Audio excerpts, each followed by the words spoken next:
मेरे प्यारे सज्जनों सन्नारियों,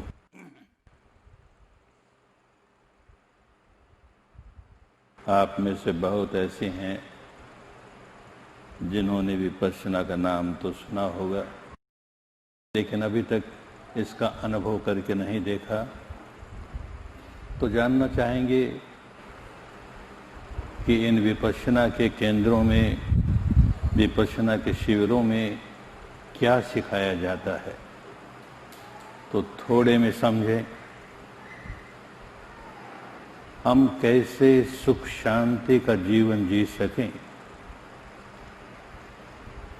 दुनिया में हर आदमी चाहता है कि मैं सुख शांति का जीवन जीऊं।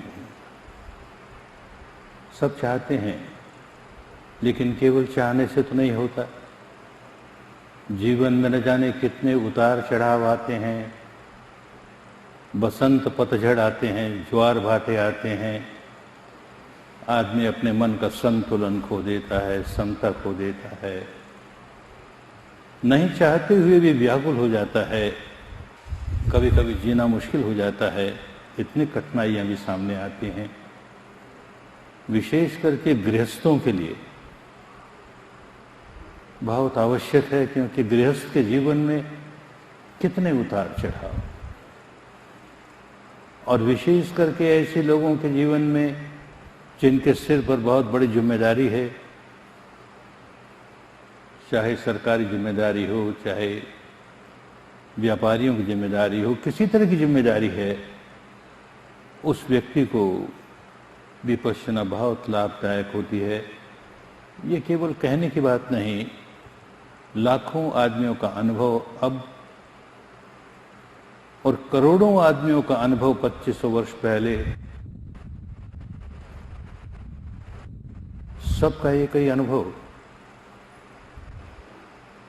जीवन जीने की कला है, कैसे जिए। और कला भी ऐसी कि जिसे हर आदमी स्वीकार कर सके, किसी को इसे स्वीकार करने में कठिनाई न हो। क्या सिखाया जाता है? आदमी कैसे सदाचार का जीवन जिए, हत्या नहीं करे, चोरी नहीं करे, व्यभिचार नहीं करे, झूठ बोलकर किसी को ठगने का काम नहीं करे, कड़वी बात नहीं बोले, निकम्मी बातें नहीं करे, और किसी प्रकार के नशे पते का सेवन नहीं करें। इसी को सदाचार कहते हैं, इसी को धर्म कहते हैं। तो हम धर्म में कैसे स्थापित हों, धर्म का जीवन कैसे जी सकें। धर्म का मतलब ये नहीं कि हिंदू धर्म की, बौद्ध धर्म की, जैन धर्म की, सिख धर्म की, ईसाई धर्म की, मुस्लिम धर्म।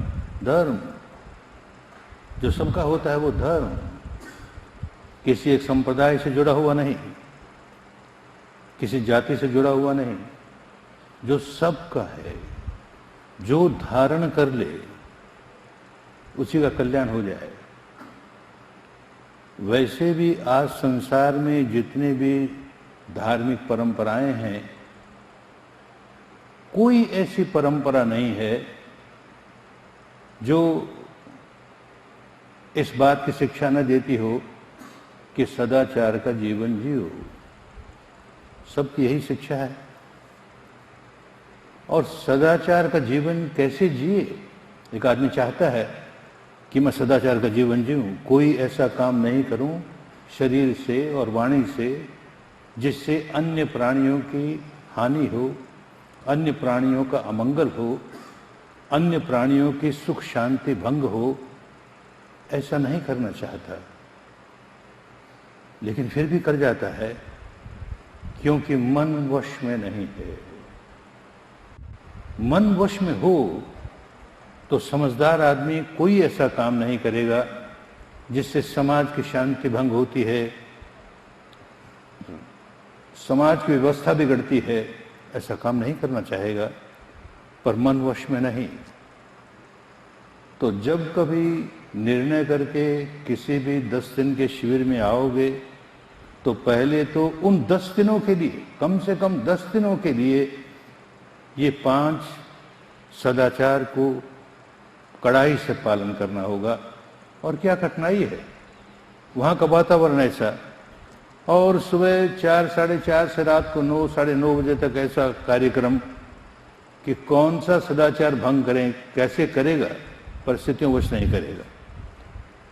और फिर समझेगा, 10 दिनों में ही समझने लगेगा कि मैं जीवन भर इसका पालन कैसे करूं और क्यों करूं। अब तक तो सदाचार पालन करने का एक कारण हर समझदार आदमी के सामने कि मुझे जिस समाज में रहना है, और मनुष्य हूं तो सामाजिक प्राणी हूं, मुझे समाज में रहना है, परिवार में रहना है, लोगों के साथ रहना है, तो कोई भी ऐसा काम जो समाज के अन्य लोगों को कष्ट पहुंचाता हो, उनकी शांति भंग करता हो, तो मुझे ऐसा नहीं करना चाहिए। चारों ओर अशांति पैदा कर दूंगा तो मैं खुद शांति में कैसे रहूंगा, ये बात समझ में आती है। अब एक बात और समझ में आने लगेगी। अब तक तो यही था कि मैं समाज पर बड़ा एहसान कर रहा हूं, क्योंकि किसी की हत्या नहीं करता, मैं अब चोरी नहीं करता, व्यभिचार नहीं करता, झूठ बोल के किसी को नहीं ठगता, कोई कड़वी बात नहीं कहता, नशा पता करके अपना होश नहीं खोता, एहसान कर रहा हूं। 10 दिन गुजरते गुजरते बात समझ में आएगी कि मैं अपने आप पर एहसान कर रहा हूं। खूब समझ में आएगा। ये उपदेश की बात नहीं होगी, सारी की सारी विपश्यना अनुभव करने की बात है। अपने भीतर सच्चाई को अनुभूति पर उतारना है तो समझ में आएगा। जब कभी मैं शरीर या वाणी का कोई भी दुष्कर्म करूं, कर ही नहीं सकता जब तक कि पहले मन में कोई मैल न जगा लूं, कोई विकार न जगा लूं। कोई हत्या करेगा तो कैसे करेगा? अपने भीतर मन में क्रोध जगाएगा, द्वेष जगाएगा, दुर्भावना जगाएगा, तब कहीं किसी की हत्या करेगा। चोरी करेगा तो लालच जगाएगा तो करेगा, व्यभिचार करेगा, वासना जगाएगा तो करेगा, और कोई न कोई विकार जगा करके ही शरीर और वाणी का दुष्कर्म करेगा। और इस साधना द्वारा अपने भीतर क्या हो रहा है ये देखने की विद्या आ जाएगी तो देखेगा कि जब जब मैं अपने मन में विकार जगाता हूं तो मैं स्वयं व्याकुल हो जाता हूं। मैंने किसी की हत्या करने के लिए क्रोध जगाया, उसकी हत्या तो पीछे करूंगा, पहले तो क्रोध जागते ही व्याकुल हो गया। ऐसा हो नहीं सकता कि भीतर क्रोध जगाऊं, द्वेष जगाऊं, दुर्भावना जगाऊं और भीतर बड़ी सुख शांति मालूम हो, असंभव है। क्रोध का अपना स्वभाव है, इन सारे विकारों का अपना स्वभाव है, हमें व्याकुल बनाते हैं। इसी तरह से कोई भी दुष्कर्म शरीर या वाणी का होगा, कोई विकार जागेगा, विकार हमें व्याकुल बनाएगा, तब हम शरीर या वाणी से कोई कर्म करेंगे जिससे और लोग व्याकुल होंगे। तो औरों को व्याकुल करने के पहले मैं खुद व्याकुल होने लगा, औरों को दुखी बनाने के पहले मैं खुद दुखी होने लगा।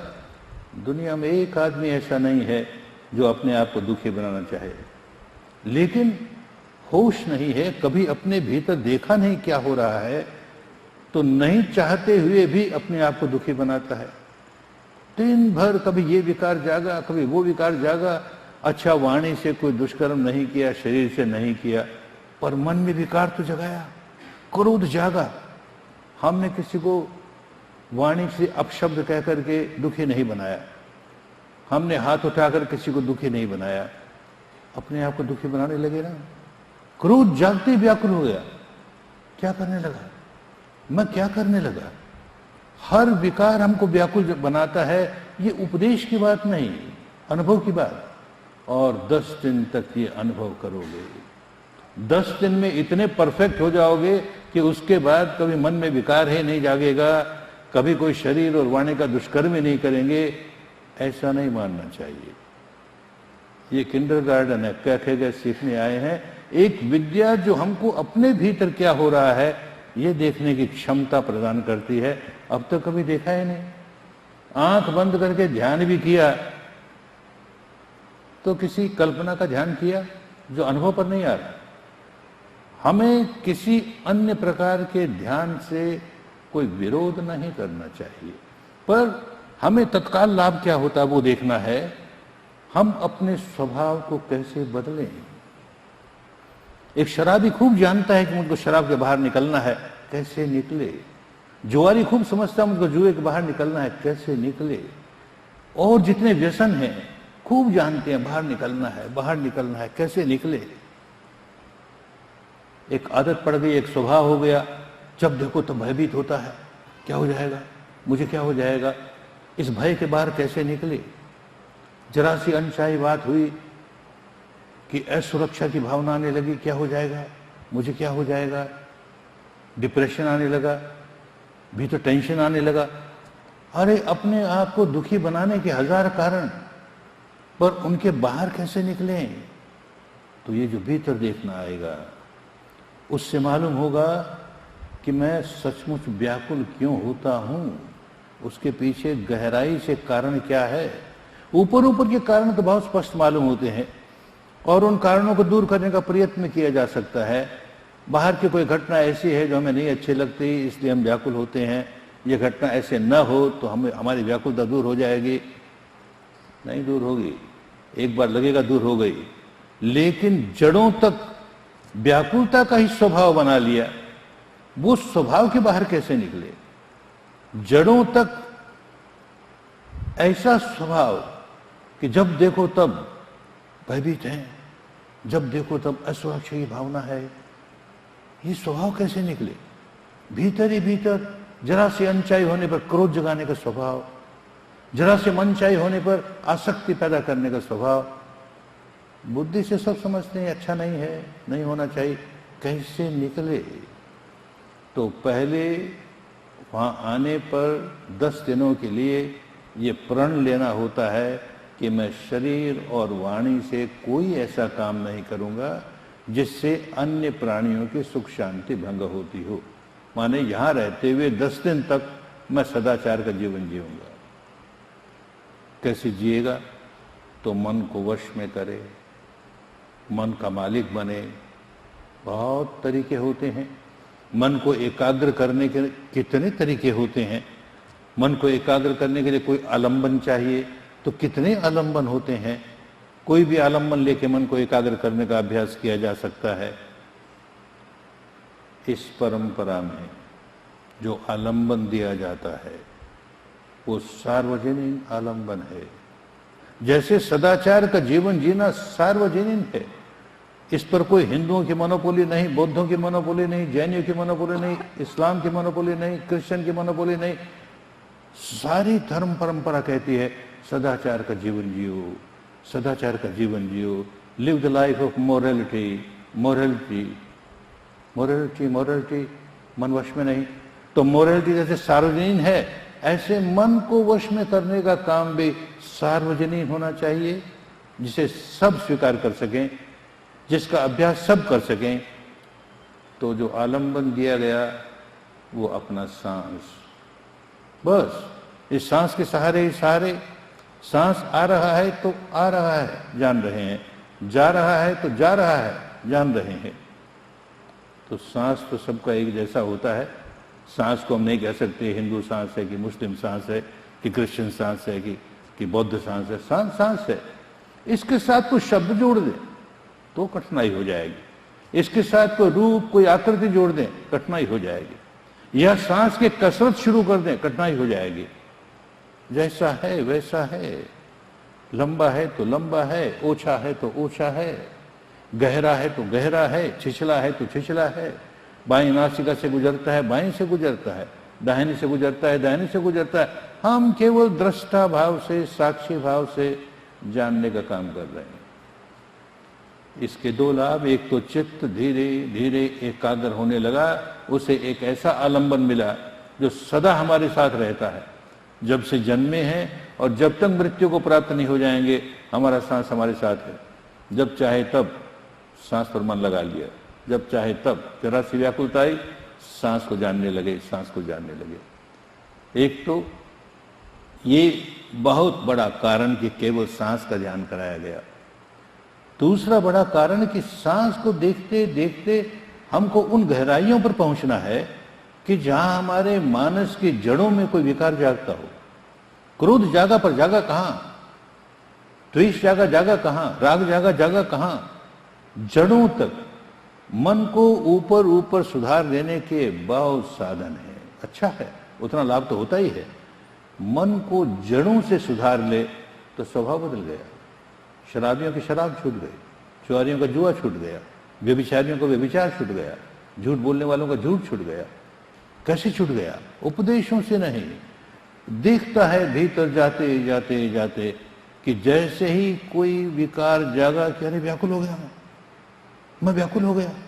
और व्याकुल कोई नहीं हुआ चाहता, पर कभी इस तरह से अपने भीतर देखा नहीं।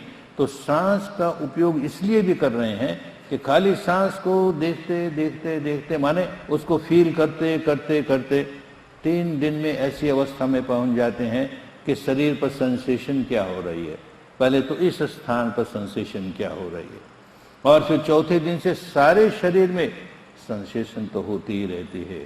सिर के सिरे से लेके पांव की अंगुलियों तक प्रतिक्षण जब तक जीवित हैं और जहां जहां जीवन है सब जगह संवेदना, सब जगह सेंसेशन प्रतिक्षण होती रहती है।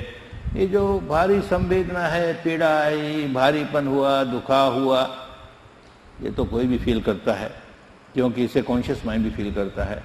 लेकिन कितनी प्रकार की सेंसेशंस हैं जिनका हमें पता तक नहीं। और ये सांस को देखते देखते देखते माइंड इतना शार्प हो जाता है, इतना सेंसिटिव हो जाता है कि हर प्रकार की सेंसेशन को फील करने लगता है।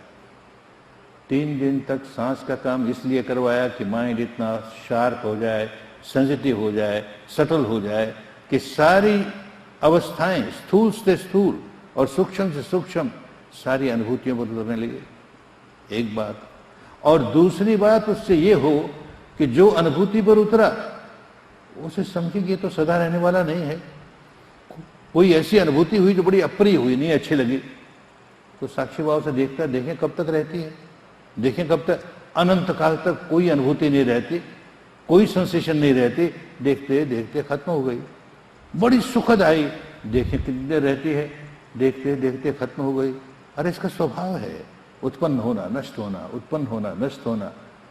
तो हम क्या रिएक्ट करें? क्योंकि जान गया जब जब रिएक्ट करता है तब तब व्याकुल होता है। चाहे आसक्ति से रिएक्ट करे और चाहे द्वेष से रिएक्ट करे, कोई रिएक्ट किया व्याकुल होगा, एकदम व्याकुल हो जाएगा। और व्याकुल कोई होना नहीं चाहता। तो बात समझ में आई कि हम मानस का व्याकुल होने का स्वभाव दूर करना है, तो इसको इक्वानिमस बनाना है, समता में स्थापित करना है। तो चाहे जैसी अनुभूति हो रही है, हम नहीं व्याकुल होते। चाहे जैसी अनुभूति हो रही है, अरे सदा रहने वाले नहीं है, चलो इसको देखते हैं कब तक रहती है, कब तक रहती है। अपने आप स्वभाव बदलना शुरू हुआ। हमारे देश के एक महापुरुष की एक खोज थी। मैं उस महापुरुष को कोई संप्रदाय का संस्थापक नहीं मानता, बहुत बड़ा साइंटिस्ट था, सुपर साइंटिस्ट, स्पिरिचुअल फील्ड का दुनिया का सबसे बड़ा स्पिरिचुअल साइंटिस्ट।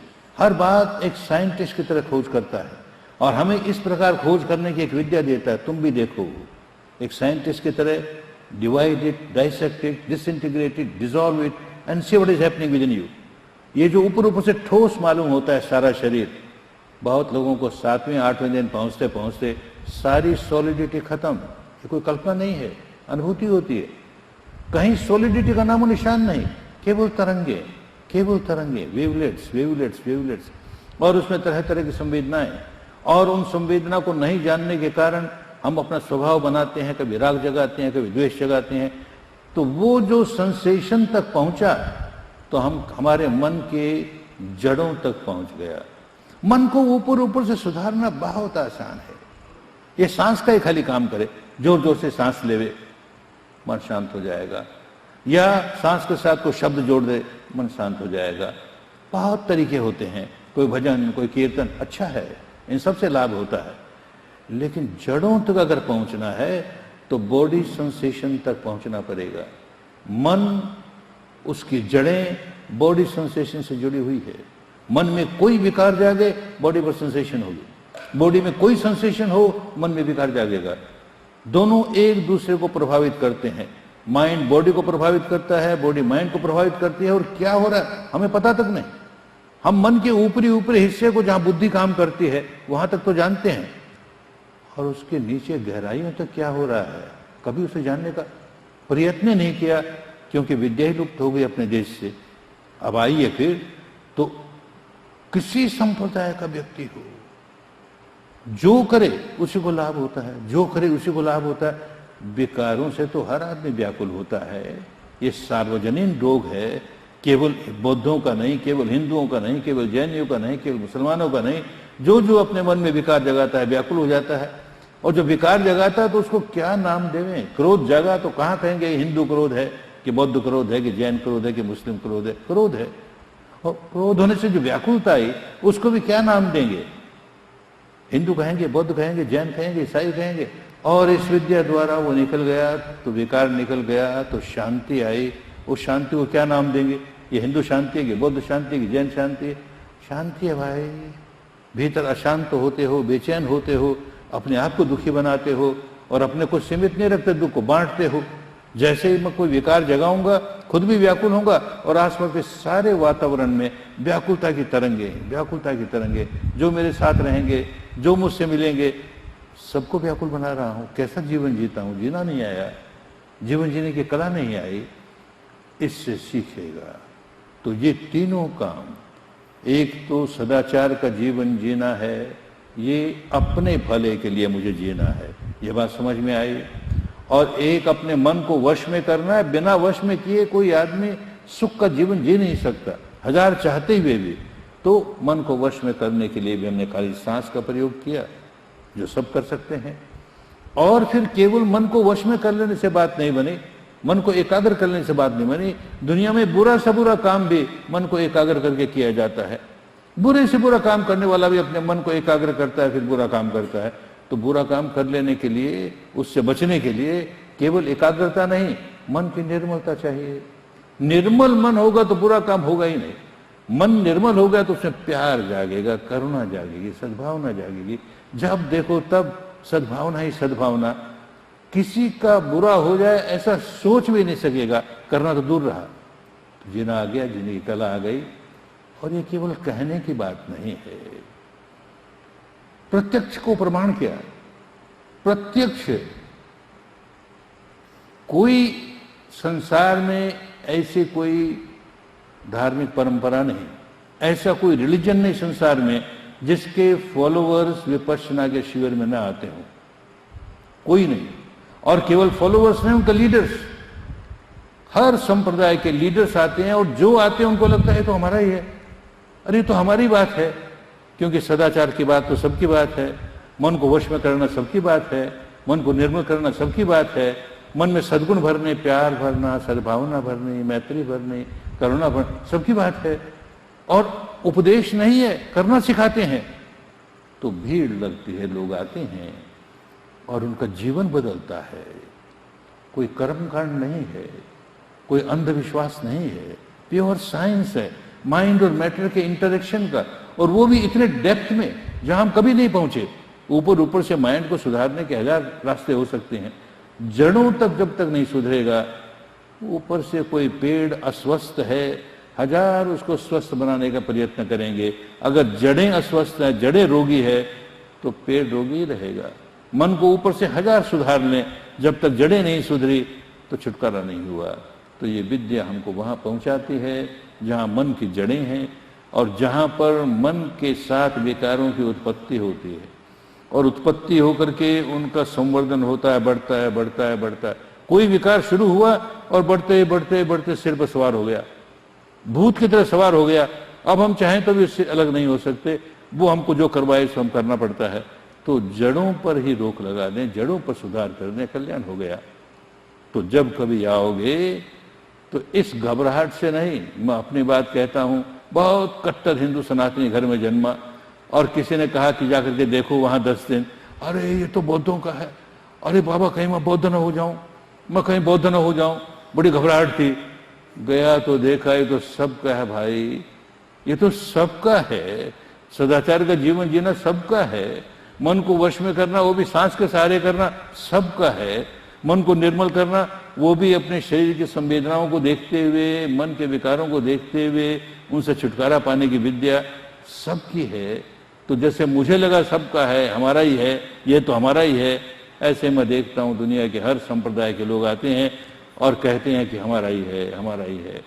क्रिश्चियन पादरी न जाने कितने आए, अब भी आए जा रहे हैं। जो पहले 3 पादरी आए उनमें एक मदर सुपीरियर थी, वो शिविर खत्म होने पर कहती है, Goenka you are teaching Christianity in the name of Buddha. बाबा हम तो धर्म सिखाते हैं जो सबका है। बहुत खुश हुए और आते हैं। आज भी सब यही बात है, हिंदू आते हैं, मुस्लिम आते हैं, क्रिश्चियन आते हैं, यहूदी आते हैं, पारसी आते हैं, बौद्ध आते हैं, सब आते हैं, सबको अपने जैसा लगता है। तो ये घबराहट कभी मन में नहीं लेना कि ये कोई विशेष धर्म है। धर्म है जो सबका है। हिंदू धर्म हिंदुओं का होगा, बौद्ध धर्म बौद्धों का होगा, जैन धर्म जैनियों का होगा, इस्लाम धर्म मुसलमानों का होगा, क्रिश्चियन धर्म क्रिश्चियनों का होगा। धर्म तो सबका होगा, इसके साथ कोई विशेषण नहीं है, ये धर्म है।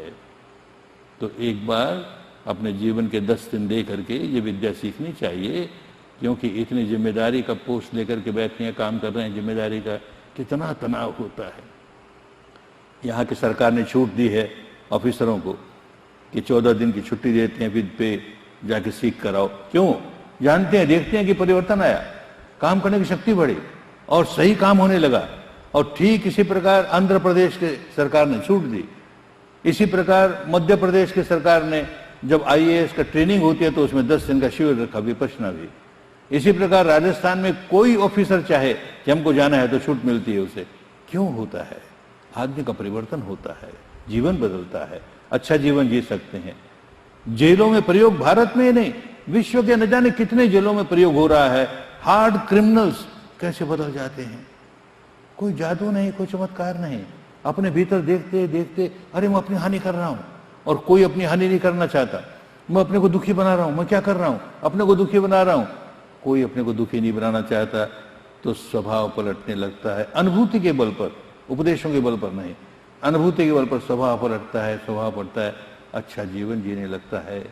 और अच्छा जीवन तो सबको जीना चाहिए, किसी संप्रदाय का हो, किसी जाति का हो, किसी वर्ण का हो, किसी गोत्र का हो, आदमी आदमी है। हर आदमी को सुख शांति चाहिए, और सुख शांति का जीवन सब जीना चाहते हैं, पर गहराइयों तक, जड़ों तक सुख शांति नहीं आई तो सुख शांति मिलती नहीं। तो आज ये थोड़ा सा समय लिया, वो इसीलिए कि थोड़ी सी रूपरेखा मालूम हो जाए। बहुतों को पता ही नहीं कि कैसे विद्या का धारण की जाती है, तो इसका लाभ लेना चाहिए। जो जो आए हैं अपने जीवन के 10 दिन निकाल करके अपने जीवन को खूब सुखमय बनाएं। सबका खूब मंगल हो, खूब कल्याण हो, खूब स्वस्ति हो, स्वस्ति हो, स्वस्ति हो।